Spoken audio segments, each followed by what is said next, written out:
Are we both wearing green sweaters? Mine's not as nice as yours. No, yours is actually nicer. Like, I actually like that pattern. I get compliments on it from people. I just bought it because it looked warm. I mean, It does look really warm. Yeah. um, Yeah.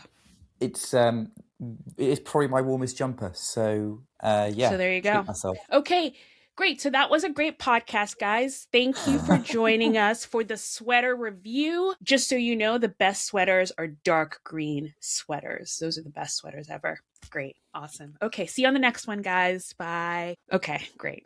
We did it. We did it, Nick. Like you said, 15 days of the Australian Open. We did it, and we ended on a super historic note. Carlos Alcaraz is the youngest to do everything. Like he just is just racking up those youngest to do anything awards.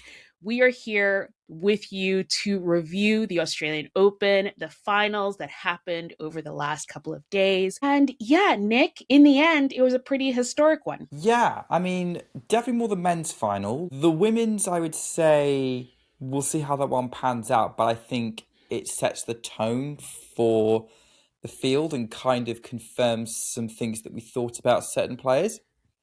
But yeah, the men's, yeah, it was cool seeing history being made by Carlos Alcaraz. Although I will say there were quite a lot of people who were hoping it'd be Novak Djokovic who made history after that. I think possibly because, there's hope for those of us as we get older and we're in our 30s. It's not all about the super young athletic guys. But yeah, it was an interesting moment, and I'm sure we'll get right into it because I have thoughts on both of these matches, these finals, the Uh singles finals, I yeah. should say. There were more Yes. finals than the singles, guys. I'm not just dismissing everything else. No, there were definitely more finals than the singles. But yes, we will jump right into it, and we will talk about how Novak gives us all hope in our old age, which is not old. Guys, 39 is not old. But anyway, we will come to that rant when we get there. Let's start with the women. Let's start with the women. We had, of course, Elena Rybakina winning the Australian Open. It was her second try. She got to the finals in 2023 and lost to Aryna Sabalenka. This time, she got the win against Aryna Sabalenka and is a second. She's now a two-time Grand Slam champion, which, by the way, puts her in the running to get into the Tennis Hall of Fame. So yeah, Elena Rybakina backing up her form from last year, at the end of last year when she won the WTA finals, which now that you think about it and you look back at just the confluence of events, it's kind of crazy because she wasn't in the WTA finals. She was sort of trying to rack up as many points as she could at the end of last year to try and beat Mira Andreeva to that eighth and last spot in the WTA finals. She does it by the skin of her teeth. She goes to the WTA finals, then wins the thing, and then comes into this year and people are like, oh, well, can she keep it up? She goes right ahead and wins the Australian Open. So Elena Rybakina is having quite the start to the season. Yeah, I mean, she's been looking good for a while, and it's been interesting because I've thought of Elena Rybakina as a multi-slam champion, even though she hasn't been for ages. Like, she's kind of had that status in mind in a lot of fans' minds of, yeah, she's the main rival to Iga and Arena and Coco. Um, and then she kind of went AWOL for like a year and a half, kinda, between kind of Roland Garros 2024, when the first of those injuries started happening, to about end of last year, as you said, like she started racking up points like crazy and showing what she could do. And then she storms to the WTA finals, and then she's done it again here. She's kind of earned herself the status that we kind of already given her, and now she's got the numbers to back it up. And yeah, I think she's definitely that a group of four players that's kind of been seen as the top of the WTA for a while. So it's nice to have them not only having multiple slams, but also now holding one each. Like Yeah. actively, like Coco's got Roland Garros, Iga's got Wimbledon, Arena's got the US, and Elena's got the Australian Open. I was actually on the call for this final, and the amount of parallels to the last time these two played an Australian Open final was insane. Because you had Elena winning the first set 6-4, exactly the same as in 2023. Then Rina wins 6-4, the next set 6-4. Not quite the same because it was 6-3 in 2023. And then the pattern completely shifted from the beginning of the third set onwards, but it was quite fun sort of going, oh, yeah, we were right. This was going to be a great final. And yeah, I was enthralled by this from start to finish, particularly Elena Rybakina and what happens when everything clicks. Because when everything clicks in her game, it is just so good. Mm-hmm. And this match, probably more than anything else I've ever seen, kind of highlights it. I think, for me, and like she can say like what she thinks is more important. I don't think she's made any comments on this. For me, this has to be the biggest moment of her career, the best moment of her career, hands down. Winning the Australian Open, beating the field, playing like this. Yeah, I'm super impressed by her. I was already. Yeah, no, and it might have been the biggest moment of her career, but she sure doesn't really show it that much, which I love. If you haven't seen her celebration for winning the Australian Open, just go back on social media and find it. It's like the perfect kind of like fist pump smile and then walk to the net. She is an ice queen and I love it. I love that we have this variety in the WTA because you have sort of like, I mean, this match was such a definition of fire and ice because you have Aryna Sabalenka at the other side of the net that's just like a tiger roaring at every single point and just like exuding heat and fire. And then on the other side of the court, you just have cool, calm, collected, just ice queen who that match point, just the ace out wide was just, it just defined what is Elena Rybakina. She's just cool, calm, collected, and pretty accurate with that serving that she has. And this is personally for me, and it would be interesting to know what people think. So drop us a line in the comments or leave us a rating in your podcast feed and leave a comment as well. But this is a sort of tennis I love on the WTA.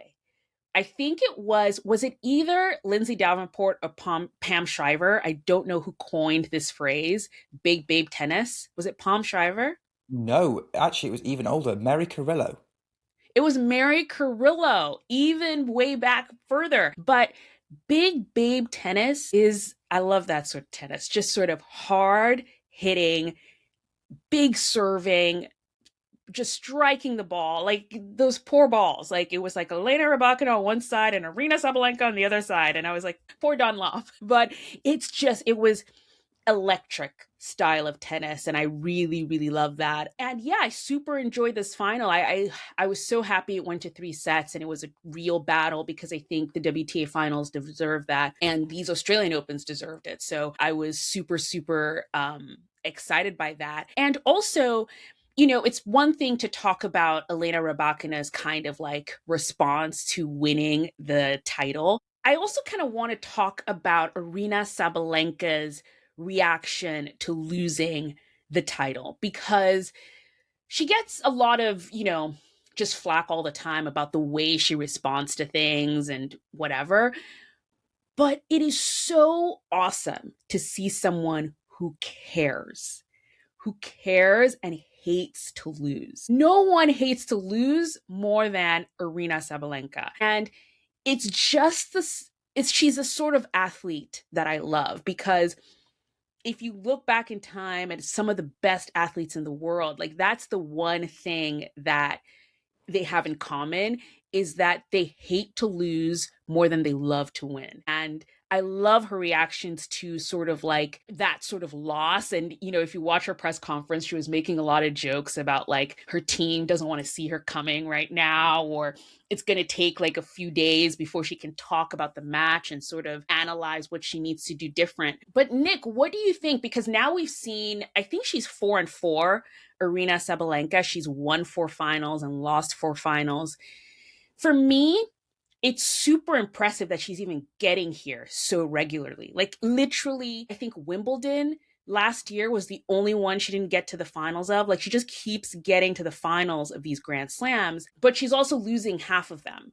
I think it's impressive and it's great that she's getting there. I wonder if, because I think also, I mean, it's so funny to say, like, what can she do to, like, win all of them? But at the same time, you're kind of then disregarding her opponent, who so far, they're all playing so well as well.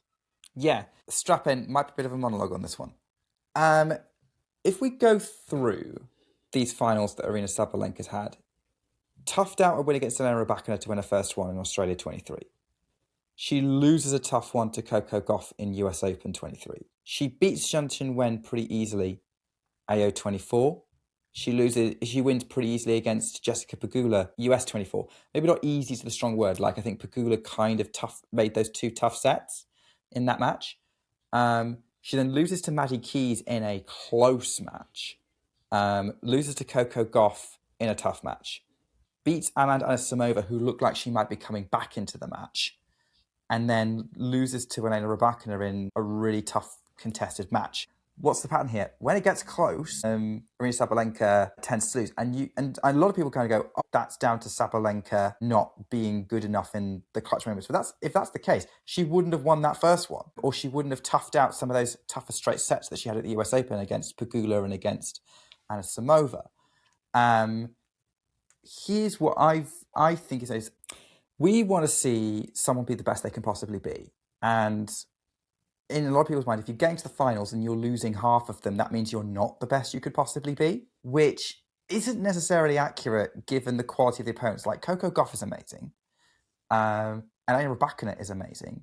And Madison Keys played the tennis of her life, and we always thought she was going to be amazing. And the reality is that there's two types of world number one, and there's the stereotype that most people immediately go to, and then the stereotype that actually exists. The one that most people go to is the world number one's the one who wins everything, who is the one who wins week in, week out, and is kind of dominant. Alcaraz and Sinner are kind of joint number ones in that respect, or where we had the big three on the men's side. And the women's side, Serena was number one because she won pretty much everything, or more often than not, she won it. Then we've got the world number one that we actually have, and actually is the real mark of the best in the world in a competitive field, which is the one who you have to beat to win. You have to beat Aryna Sabalenka to win. Especially in these Grand Slams. Like, Wimbledon aside, Amanda Anisimova put herself in an opportunity to win it and didn't, because she had to deal with Iga Swiatek as well. But the reality is that these big tournaments, particularly these majors, it is Aryna Sabalenka you have to beat. She makes you beat her. And if you beat Aryna Sabalenka, you don't do it in straight sets. You do it in three. You have to tough it out. You have to bring your very, very best. How deep did Jessica Pegula have to deep to finally get her in Wuhan last year? Or Mirror in Indian Wells, Keys in Australia last year. Elena Rybakina is probably the only one who can kind of match Aryna's best with her best. And that's what we saw. And that's why it was such a good match, because you had this amazing power play between these two, as you were talking about. But what was cool was it wasn't ugly in that they were missing a lot. They were both going for winners and more often than not landing them. And that was really awesome to watch. And that's what Rybakina can match Sabalenka in. And that's what anyone who beats Sabalenka ends up having to do. Sabalenka is not... Do we really want Aryna Sabalenka to be dominant? Is this what we're asking for? Is this saying we're not impressed unless you can just not get beat? Or are we going to be impressed by, hey, come beat me. You beat me, you did good. But don't expect a repeat of that kind of thing. So let's put a little bit of respect on Aryna Sabalenka, how tough she is to beat and how worthwhile it is to beat and how good someone has to play to beat her. And that is why she's the world number one. Yeah. And I'm satisfied with that as a tennis fan on her behalf. She's not. She wants to win everything. And that's very, very clear. And I think she handled this loss the best of all her 4 Grand Slam losses, actually.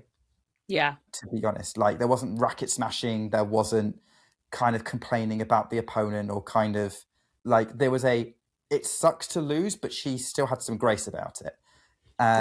So it was a bit more contained, I would say. So, right. Yeah, that's the world number one we have. I think it's a good thing. And Aryna is probably still going to keep doing what she's doing, because there isn't a lot to change. Yeah, no, I like what you said there about, the world number one that we have, and that is actually more realistic, is the world number one that you have to beat to win a title. Like, that is so, in my mind, hits the nail on the head of the way I also think, where it's like, you got to beat her. Like, you're not winning because it's either she wins or you beat her. Like, there's no in between with that. She's not losing randomly to someone outside of the top 100 in straight sets. Like, that's just not what she's doing. So there is a consistency there. And you're right. She just, that might be cool for us, but I love that it's not great for her. And she just feels like she needs to win everything. And I want to end on this stat because a lot of what you said is kind of exemplified in this stat that I saw on X. And it says, one of the most amazing sports statistics, Aryna Sabalenka has won at least one set in 110 straight Grand Slam matches. And now you might be thinking, okay, cool. So she's won a set in 110 matches at the Grand Slam level, at least one set. Okay, cool, great. The next person under her, so number 2, is Naomi Osaka. And you know how many matches she's won at least one set in a Grand Slam straight? 12. Yeah. 12.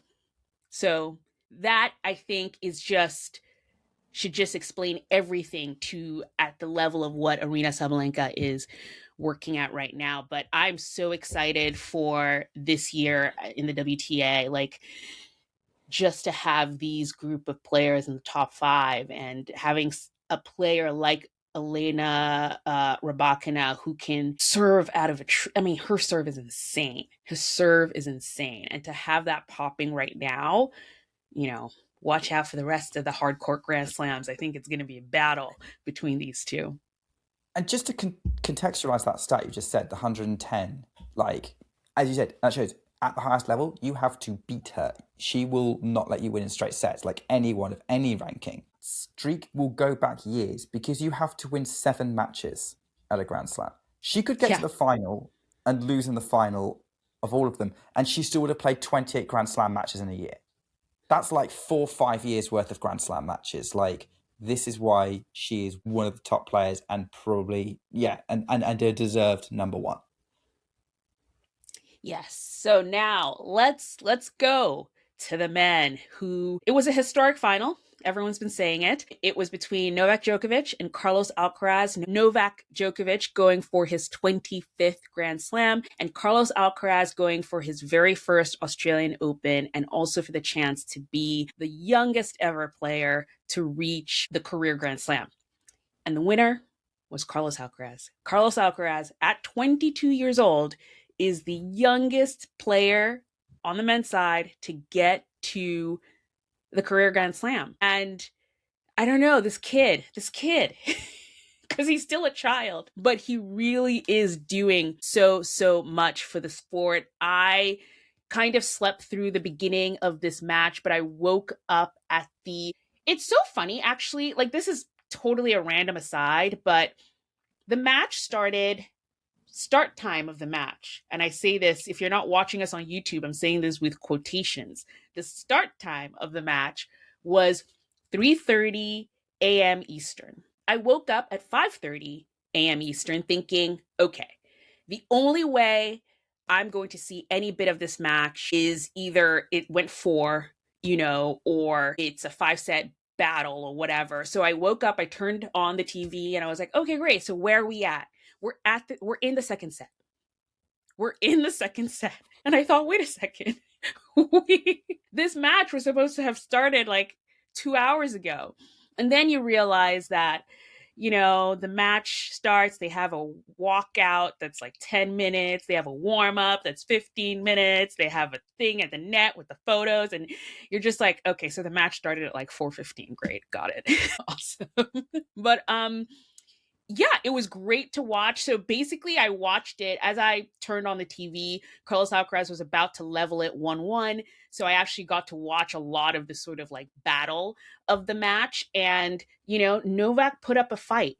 Novak really put up a fight there. But Carlos Alcaraz, man, he is a wonder with a tennis racket and a tennis ball. Yeah, I mean, it was a very tactically strong match from Carlos Alcaraz in so many ways, as well as him showing off his skills. I mean, like the guy doing a +1 drop shot straight after a serve is insane, and the fact that he can make it stop dead the way that he does is madness, as well as being able to kind of rip backhands and forehands and everything else. Here's what I found absolutely fascinating, and I'm going to kind of compare it to what happened with Sinner and Djokovic on Friday, because Sinner lost even though he won more points and he had way more breakpoint chances. Because he tried to out tennis Djokovic, I think he tried to basically be better at tennis and assumed that his youth would eventually get him over the line, or that like he would have the opportunities. And Djokovic is just has always been stubborn, and I think the stubbornness has just increased with age. Those of us who know older people would probably know that's true. 38 is not old, by the way. I am heading in that direction myself. So with this, what Carlos did was he just went, all right, I'll go toe to toe with your man. Can you keep up? And decide to try and be physically better than Djokovic and make him move and do all these things and kind of just basically show how strong and how fast he was and play him like he was a fully fit opponent, like another 22-year-old or a Sinner. And I think that was the key difference here. Whether it was deliberate or not, I don't know. But maybe it's just Carlos Alcaraz's brand of tennis compared to Sinner's. And I mean, like the first set, Djokovic came out and was just on fire, and Alcaraz took a bit while to get to it. And then I think Alcaraz kind of did what I did for like set 2 and 3. What impressed me is that Djokovic kind of went and towards the end of set 3 and then throughout the whole of set 4. All right, yeah, let's do this. Let's tango, kid. And I think this match got better and better and better as it went on. And I really enjoyed the battle that they had. I think we were so close to going 5. We were so close to going 5. I think Djokovic converted break point at 4-all in the 4th. I think he would have served out. We would have gone 5. And yeah, but going back to Alcaraz, I think that's just what he does. He used all of the tools and all the skills at his disposal to get the job done against probably the greatest tennis player who's ever played, unless things happen in the future that sort of dethrones him, which we're a long way off from that. Yeah. And a man who's never lost an Australian Open final before today. Like, he's won 10 in a row, finals-wise anyway. So, great job from Carlos Alcaraz, and I will make one more point about him. Who needs one Carlos Ferrero? Oh, who needs Juan Carlos Ferrero? And I love Juanqui. I am a huge Juan Carlos Ferrero fan, but I am so happy he won for numerous reasons. But one of them, maybe really down there on the list of reasons why I'm happy he won, is the whole narrative along, like, in Carlos's career has been his sort of like dependence on Juan Carlos Ferrero. And considering how young Carlos started in tennis, you can imagine that was needed. He was, what, 16, 17, coming on tour, needing guidance. And here is his coach and almost father figure helping him along the way. And I think people seeing him talk to him a lot, and Juan Carlos giving him tips during matches and things like that, like everyone was like, oh, he needs him to play tennis. And that has always just been wild to me, in the sense that no matter how much instruction you get, you are holding the racket. You need to hit the ball. So he might give you the play by play, like literally cross court, down the line, and then drop shot. If you cannot execute that, doesn't matter how loud he says it or softly he says it or signals he sends your way, if you can't actually execute those points perfectly, it's worthless. So the whole sort of like, well, he depends on him. I'm like, how much? How much does he? And coming into this tournament, I think I had gotten so exhausted of hearing people talk about, like, what is he going to do? How is he going to play? And I was very happy that the noise died down very quickly. And this win I think just says everything, where you're sort of like, he can play tennis. Shocker. He can play tennis. And, Samu Lopez, his new coach, or has been his coach for a bit as well, but now head coach, also was giving him tips during the match, spin the ball more and all the tips he was giving him. I don't think that has changed in any way. He still has to execute whatever he's being told to do. So I'm happy we can now put that subject to rest completely, hopefully. Coaching tangent, but this is something that we got very excited about with the Australian Open, in that they actually included the coach in the trophy ceremony. So Samuel Lopez got up and got a trophy plate as part of the main ceremony before Carlos Alcaraz picked up the trophy, which was really, really cool to see. Yeah. Like, so glad that we have that. They didn't do that for the women's. They did. I did Vukov not see got that. one. I He didn't did. see that. Yeah. Because I was on the call, so I was watching that match, and I saw Aryna do her speech, and then I saw Elena get up and get the trophy. I didn't see Vukov. I saw Vukov. I think that's like a broadcast thing, because, for example, on my broadcast, I didn't see Samu Lopez get his trophy. Oh, so I did. I saw the photos of it, and I was like, because I was waiting for it. I was like, okay, when is Samu Lopez going to come get it? But then I saw photos of it that he got it and he was on the stage. So I was like, oh, how come that wasn't on my broadcast? But the opposite happened. I saw Vukov get his. So I think it's a broadcast thing. Weird. Yeah, and the fact it's different as well for different countries is weird, because I thought it'd be a world feud. Yeah. Exactly. But who knows? So, just a few final notes on the final, because I just think it was awesome.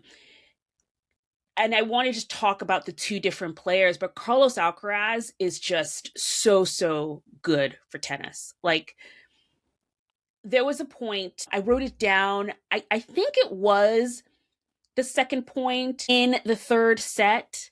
I think it was.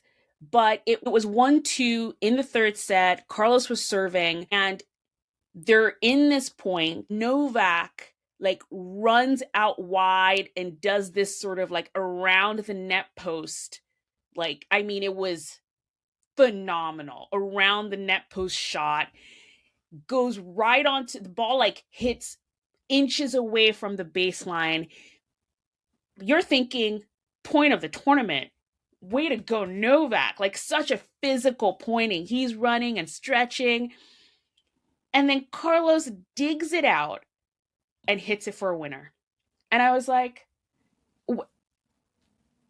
tennis. This is the best sport in the world. And to have someone like Carlos that can show you the sort of width and breadth of what the sport can be, I was just sort of like, thank God for this kid. Thank goodness we have him, because that's going to be highlight reel till the next Grand Slam. People are going to be talking about that point. And it's so exciting to have someone like him who we're going to have for years. It's kind of crazy thinking about it, because he hasn't really, quote unquote, been on tour that long when you think about it.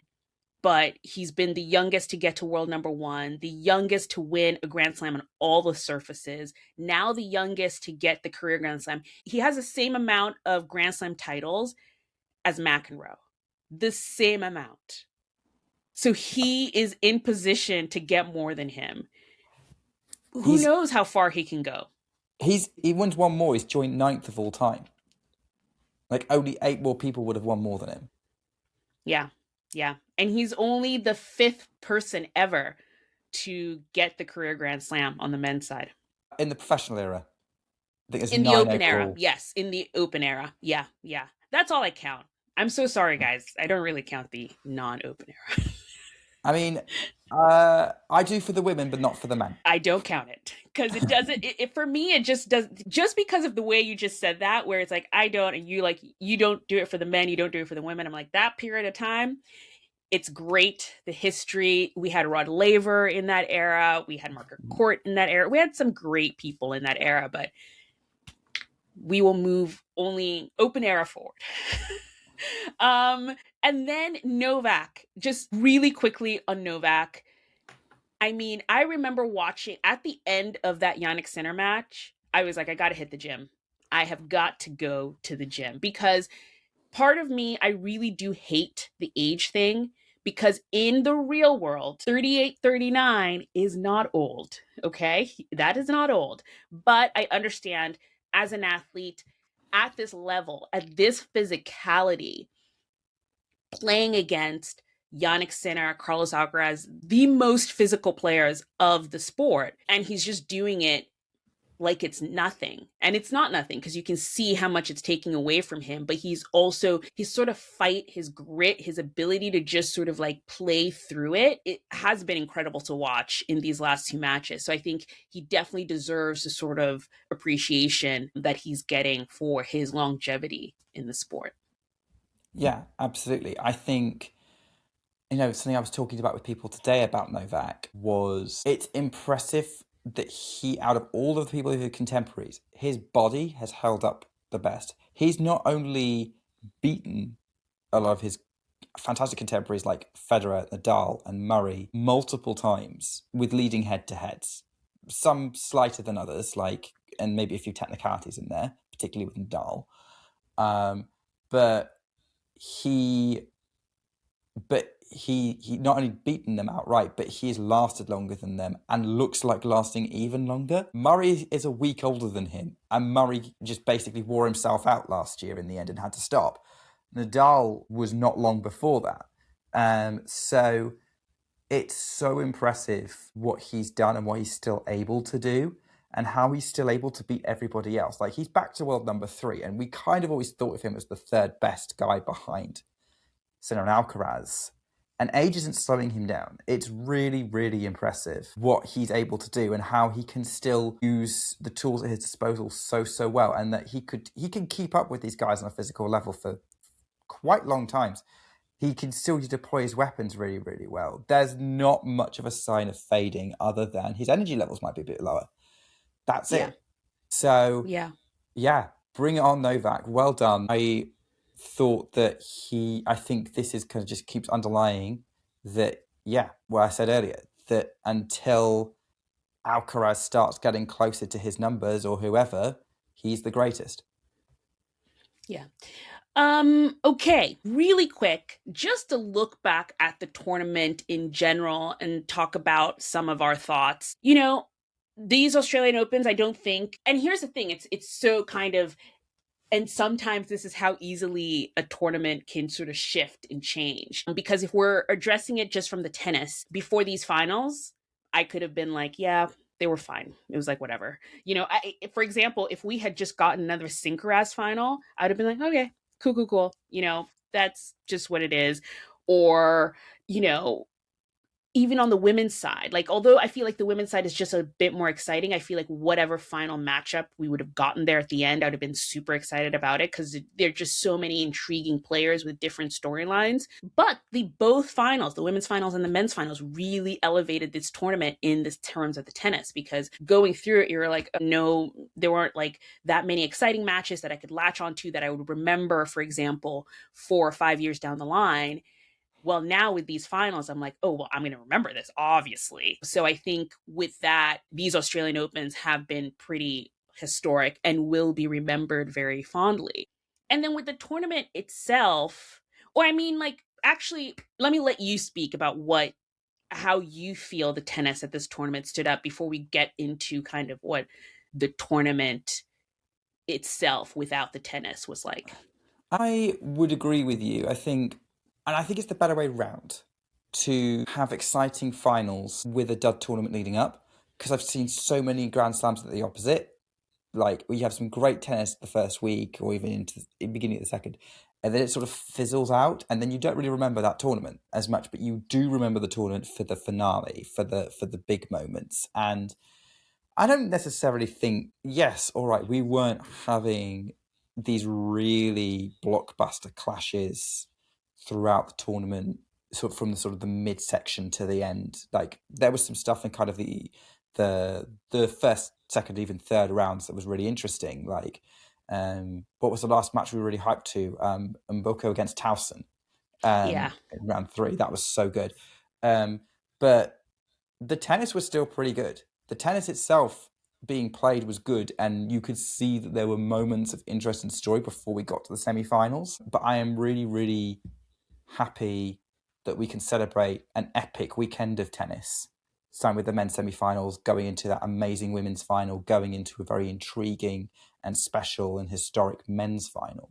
Yeah, I'm a big fan of Hazard, and we are gonna be talking about, yeah, this was the weekend that Novak Djokovic had that mini resurgence. This is the weekend that Elena Rybakina really took it to Aryna Sabalenka, and yeah, that we're going to keep talking about it, and that's the most important thing for the longevity of the memory of this tournament. Yeah, yeah. The tournament itself felt like a music festival of tennis. Like that is the vibe that I got out of this tournament. I've seen so many videos. Ellie Majelli, for example, did a vlog of the Australian Open while she was there. I've gotten some videos from listeners of the grounds, and it just, even just the images you see coming out of the Australian Open socials, it just seems like this festival mentality, just like this festival type venue, and exciting and fun. And, I think the tournament really catered to the fans in that way, where they made it a place where they could just come and hang out and then also watch some great tennis as well. Very similar, I think, to the US Open in that respect, of where it's just like fun for the fans. Where I will say the big difference is with both of them is the price.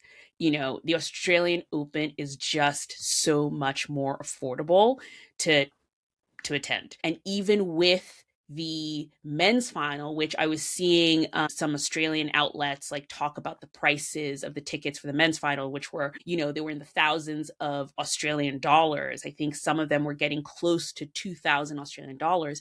There was still a limit to that in Australia and some other countries, even though you're reselling tickets, because all those tickets that were thousands of dollars for resale, they weren't that originally. But all those resale tickets, there's a cap to how much you can sort of resell them for, which helps with sort of the affordability of things, because that same ticket at the Synchronized final at the US Open was going for tens of thousands of dollars. That's a big difference. Paying $2,000 for a ticket versus 12 is massive. And believe you me, people paid 12, okay, to go to that match, which is the crazier part of it. But yeah, so I think the Australian Open is definitely higher on my bucket list, I think, than it was before. I always used to say, for me, it'd be Wimbledon, the French, and then Australia, just for the affordability of it. I feel like just visiting the Australian Open would be so, so great. So really, it was really nice to see their fan centricness with that tournament.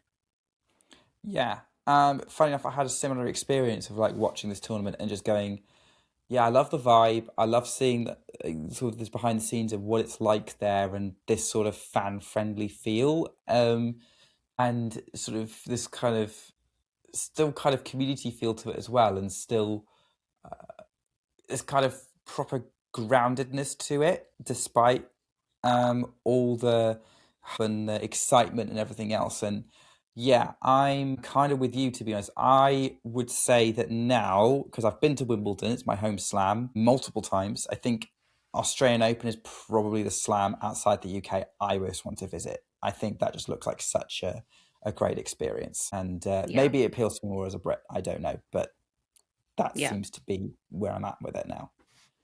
No, yeah, I would have to agree. Like, literally, if I didn't just happen to live in New York and the US Open was my home slam, I would go to Australia first. Like, considering what the prices are now, I would totally go to the Australian Open first, if just it just so happens I live here and this is my home tournament. And finally, I would like to end on, sort of like tennis is still a chore to watch, guys. Like, it is still a chore to watch.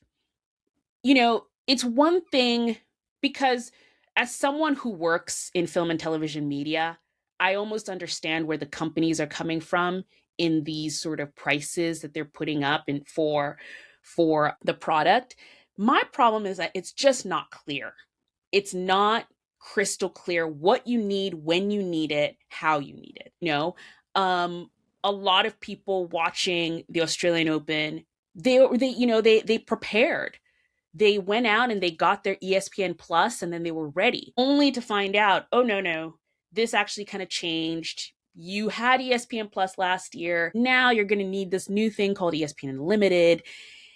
If they had come out, a week before, said, hey guys, this is how it's going to be, like, very crystal clear for people, like, these are the matches that you're going to be able to watch on ESPN Plus. These are the matches. If you want everything, you need ESPN Unlimited. I think, yes, would people have been angry about, like, oh, it's basically $15 more than what I was paying for ESPN Plus? Definitely. But I think the blow would have been softer, in the terms, like, people would just know what they needed. Instead, what you got was, we're 2 days into the tournament and people are like, why can't I watch this? And why do I need to get this service? And now they're already mad. So it's less likely that they're going to get what it is they need because they're so upset. I just wish tennis was easier to watch. I'm hoping ESPN has seen the response of what happened for the Australian Open and will be a little bit better in terms of, like, communication, because it's not going to change. They're not going to make it cheaper. I'm so sorry to everyone.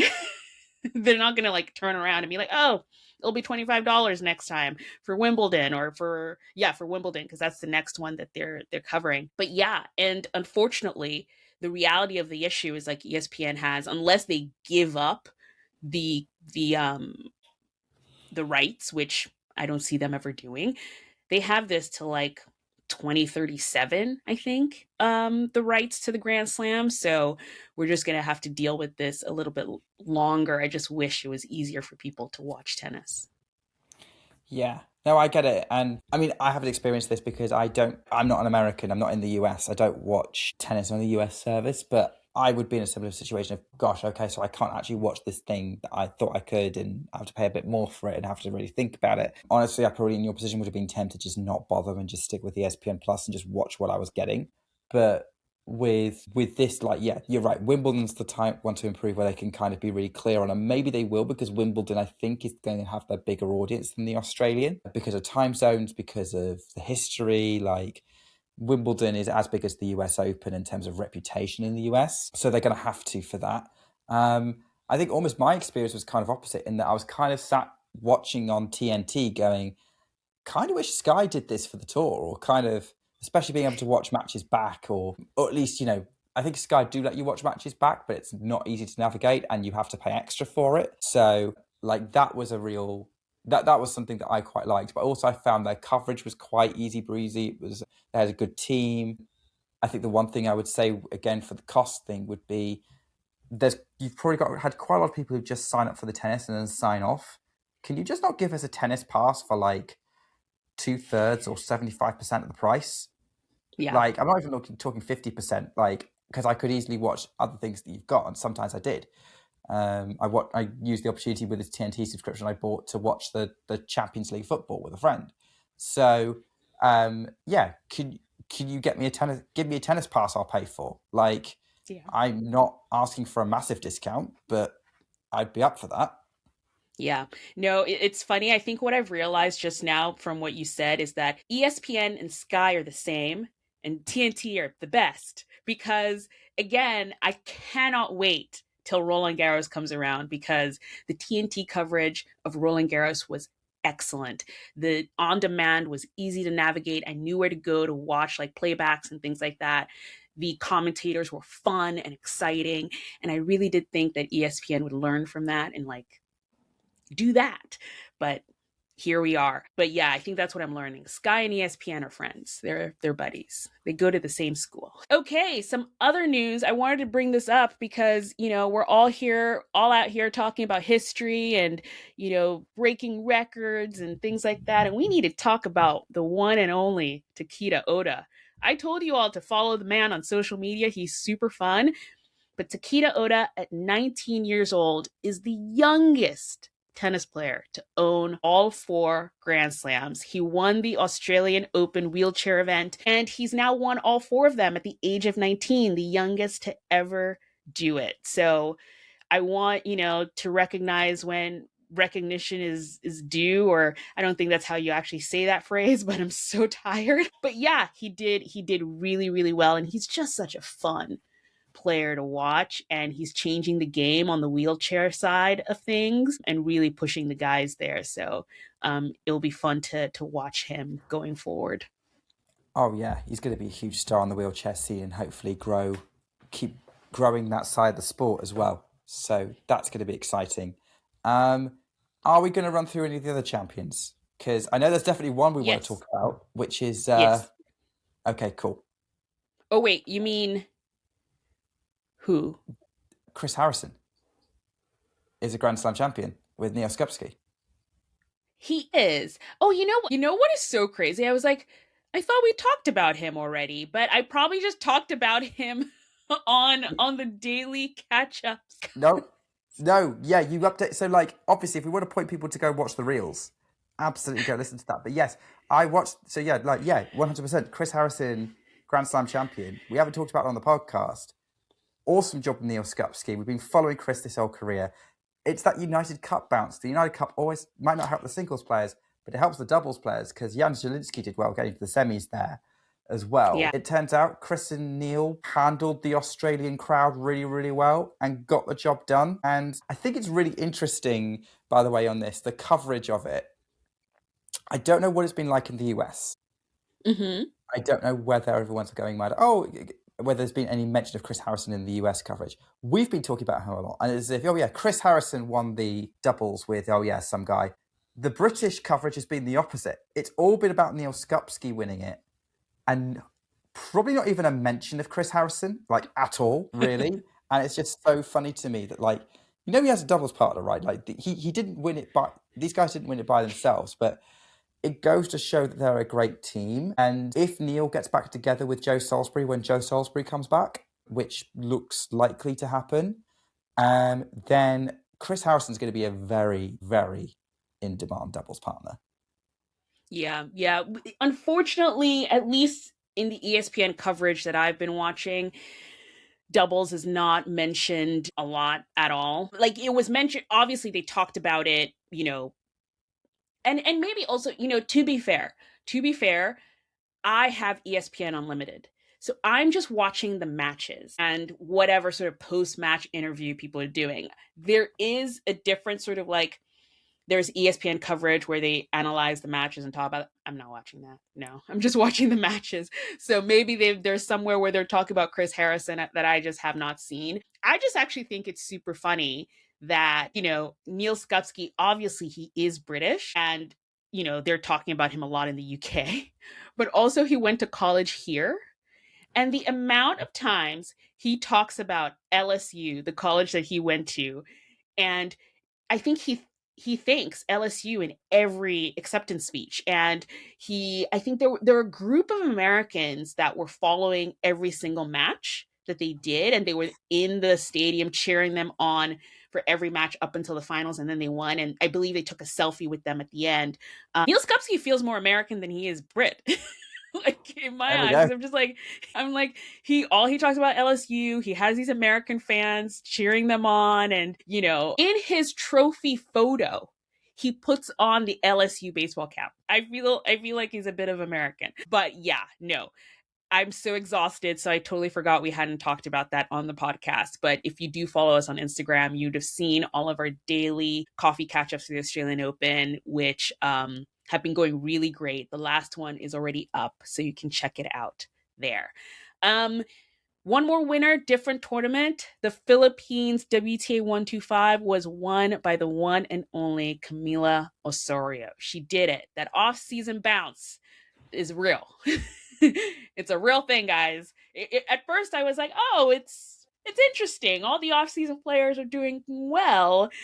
Well, we finally won a title, and it's only January, guys. So watch out for the rest of the season. No, it was so great to see her like win a title. And you know what is so funny? I talked about her in the last podcast, but Island Tennis Girl is a user on X, and she was at the Philippines Open. She was working with a podcast that we've also mentioned here before, Tennis Asia. And she's been replying to our posts. And I remember I posted yesterday about Camila Osorio's win. And she said, she was like, oh my goodness, like I forgot to tell you, Camila mentioned that, a win like this is the result of all the work she did in the off season. And I was just like, that, like the fact that she even said it out loud is so interesting to me. And it was so fun following her around. It was the first time she spent her off season in Florida. She usually is back home in Colombia, but she decided to come to Florida. She wanted to work on her fitness and getting stronger. And then she also then had the opportunity to train with so many higher ranked players because, for example, she trained with Coco Gauff, a top 5 player. She would never have gotten that opportunity if she was spending her off season in Colombia. So nice to see that all that work actually paid off in a title. Yeah. I mean, and you can see her doing all that hard work on off season episode 2, which is going to be out when this podcast is. But I'll let Anastasia plug that properly towards the end of the show. You can see watching Camilla Sorry that she's a player who puts in the hard work. And yeah, she's won the off season slam. She's officially done the best of all the off season players this last 2 weeks. Yes, she has. Just to mention really quickly, the San Diego Challenger is wrapping up today. The final is going to be between Sebi Korda and Zachary Svida. Really nice to see Sebi Korda get into a final. And this is what a lot of players do. I think sometimes when they lose early at a tournament or need reps, and not only reps, but need reps and confidence. And for him to go down to San Diego, make it to the final, give himself a chance of winning a title in the first month of the year, is good. It's good for his confidence going into the rest of the season versus sort of like an early exit. It was the same thing with Camilla, for example. Lost early at the Australian Open, lost early in most of the tournaments down under, and then goes to the Philippines and just rips through and wins the titles. Really excited for him there. And we might as well now jump into basically what's next, what's coming up next week, because tennis never stops, Nick. And maybe we start with the women because there is a tournament happening now, like today. Hailey Baptiste is on court last I checked. Yeah, she is because qualifying started and the main draw has started for 2 out of the 3 tournaments that are happening on the WTA tour. Yes, Baptiste is playing now. She's a breakup in the deciding set in the WTA 500 of Abu Dhabi. Yeah, I think because the calendars got shifted around, it's kind of squeezed it together a little bit at this point in the season because there used to be a sort of week in between Australia and Abu Dhabi. But and so, yeah, those kind of top sort of 20, 30 players who may have underperformed a bit at the Australian Open have ended up going there. Elena Rybakina was supposed to go as the top seed. Unsurprisingly, she doesn't need to go, so she's pulled out. She's won the Australian Open. Belinda Bencic is the defending champion, and she is going to be playing. And Hailey Baptiste, who's going to be there. Janice Chen, Alex Ayala, Leila Fernandez won today. Paula Badosa's playing. The other tournament that sort of started like already is the WTA 250 in Cluj. Actually, no, they've all started today. They've all started. All of them. Yeah, they've all started today. So you've got Cluj-Napoca in Romania, where you've got Emma Raducanu as the top seed and probably the star of the show in a lot of ways. That last year was won by Anastasia Potapova, who's also in the draw. You've also got quite a few Romanians in there. Sorana Castella playing her last home tournament before she retires. She's still going to finish out the season and is the 3rd seed, so pretty good on her. But yeah, Raducanu, I think, is going to be like the main star, and it's going to be interesting to see how she gets along, especially since she's just fired her coach. Again. It's 9 coaches in 4 years, 5 years, like maybe 6. Yeah, it's not a good rate at this point, but clearly something just isn't clicking. But yeah, with that, so that's what's happening there. And then the other tournament is Ostrava in the Czech Republic, which is the first time since 2022 that that's been hosted.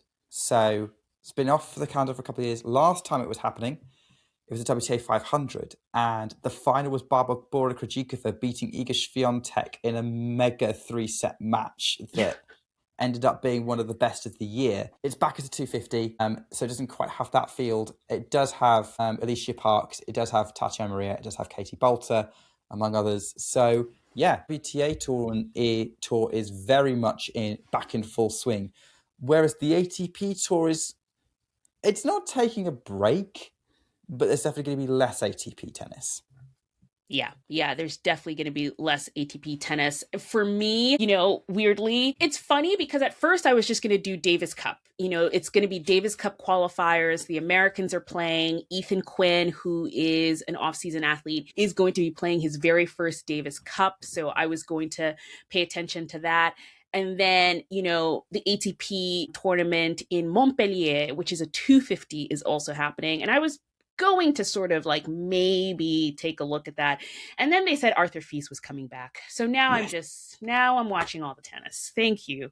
Thank you, Arthur Fils. But Arthur Fils is back. King of New York, he is back playing a tournament. It'll be interesting to see how he's doing. He's been off with injury for so long.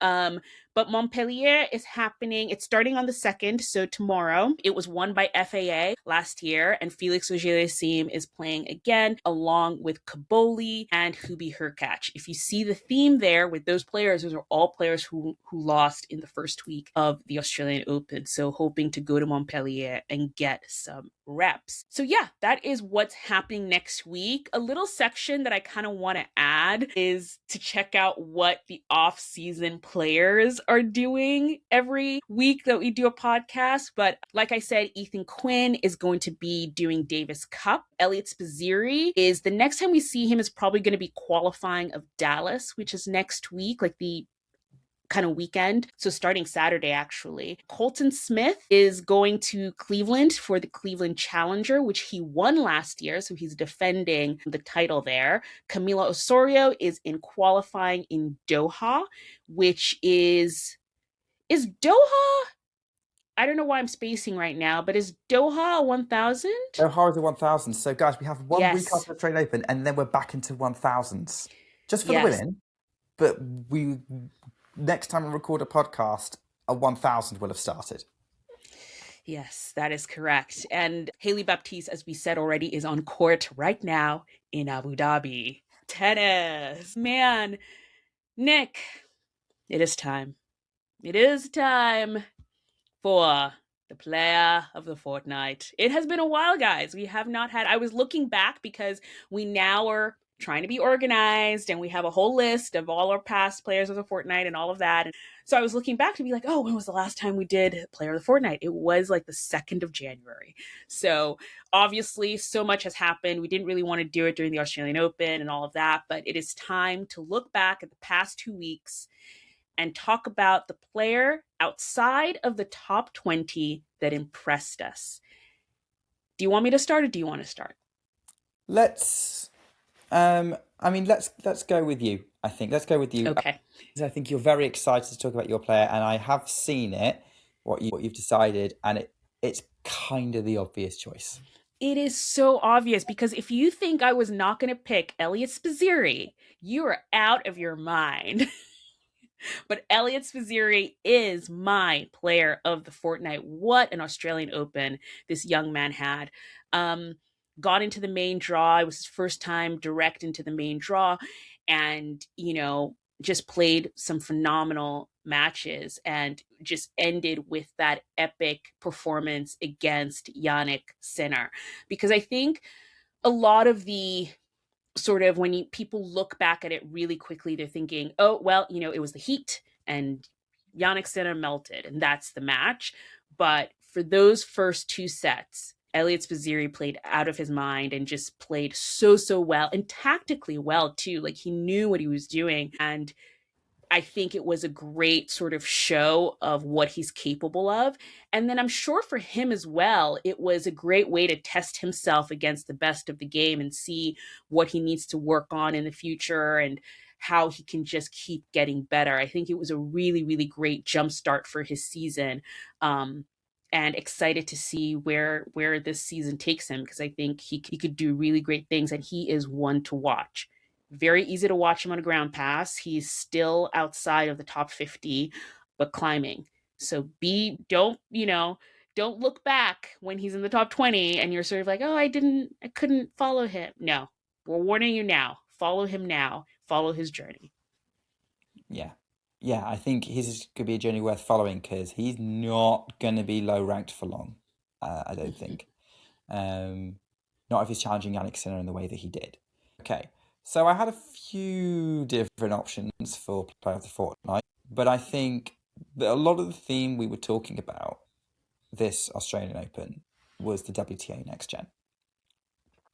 And it seems fitting to me that I look at the Next Gen. Because, yeah, I could have looked at Maddie Inglis, the qualifier coming through, Yulia Putintseva having a resurgence, but it has to be Iva Jovic, who I can now not pick again. Not because like we have this rule that like in a calendar year we can't pick the same player twice. I don't think she's going to be eligible again, ever, because she's now top 20, 18, and I don't think she's going back down, not without being injured. So I am going for Iva Jovic to win. She has had a great Australia, semi-finals in Auckland, final in Hobart, quarterfinals Australian Open, first set of Slam quarterfinals, beat a top 10 player, beat Jasmine Paolini, handled the occasion the fourth round really, really well. And, we said had that great first set against Aryna Sabalenka, where she looked like that on paper she can go toe-to-toe with her and build some experience, build some confidence. One day she will be. This girl hits big. She's got confidence. She's got game. So I think you have to go see her. I don't think she's going to be on ground passes much longer, to be honest. Like, I don't know what courts she's going to end up on at Indian Wells, which is the next kind of big WTA. Other than the ATX Open, I don't know if she's playing that or not, but in Texas and sort of end of February, that's the first WTA tournament that's happening in America on the main tour. Yeah. But I don't even think you're going to get to see her on a ground pass at Indian Wells now. You will. But yeah, luckily at Indian Wells, so Indian Wells has the main stadium on, and then they have Stadium 2. And in Stadium 2, they are upper level seats where they let ground pass holders in. So you probably will be able to see her at Indian Wells on a ground pass. And really good that you actually brought that up, because we got that exact question. Not where can I see Iva Jovic, but we got a question to our Instagram about tips for ground passes at Indian Wells. And I typed out this long thing and sent it to the gentleman who asked. And stay tuned. Our tournament guides are going to start coming out again before those tournaments start, because Australian Open is over and Anastasia has the brain space to work on those tournament guides. But, great picks for, I think we did really well this Player of the Fortnight. Like, it was so easy. I knew you were gonna pick Iva Jovic, because who else are you gonna pick? And I maybe need to we stop calling her extend it. Jovic. I need to stop calling her Jovic. It's force of habit. It is Jovic. Yeah. And I want to extend this to our listeners, because I feel like at this point, guys, we've been watching tennis together. I know some of you are still new to the sport, but you're getting there. What top player for you these past 2 weeks is your player of the fortnight? Remember, the rules of the game are they need to be outside of the top 20, and you can see them on a ground pass. So leave us a note, drop us a line, send us an email, carry a pigeon. But it's easier to just leave a comment, and we will talk about these players. So Nick, that's it. We did it. The Australian Open is done and dusted. The first Grand Slam of the year is over. The next time you see us, it will probably be only me, maybe either me or Nick. We will see, but it will be for a mini pod, because we're going to go back to regular scheduled program where we have a mini pod every other week and a full podcast in the alternating weeks. We will be back with more regular round updates for the next Grand Slam, which will be Roland Garros. Yeah, this was really great, Nick. Like, we kind of hit it out of the park in terms of, like, so many people are following us now. Way more people interacting with us on social media. Nick actually started posting updates and stuff on our social media, so he'll probably be back again for the next Grand Slam. But it's been fun, Nick. It's been a lot of fun, and it's been nice kind of, enjoying the tennis with you all, really. Yeah, I'm definitely going to be enjoying some of the tennis this week. Abu Dhabi looks intriguing, but I'm definitely going to be watching a little bit less, probably. Just take a rest. But what an Australian Open weekend. Absolutely loved it. Yes. It's going to go down pretty well in my memory. Guys, episode 2 of the off season is dropping today. My aim is to get this podcast out before it does at 4 p.m. Eastern. And if you want to watch along with me, I will be live in the chat for the premiere of episode 2, where we follow Eliot Spizzirri, Ethan Quinn, Camilo Osorio, Haley Baptiste, and Colton Smith during their off season in Boca Raton, Florida. And come watch and see how they prepared for the Australian Open and for the rest of the season. We will see you guys next week. Bye. Bye.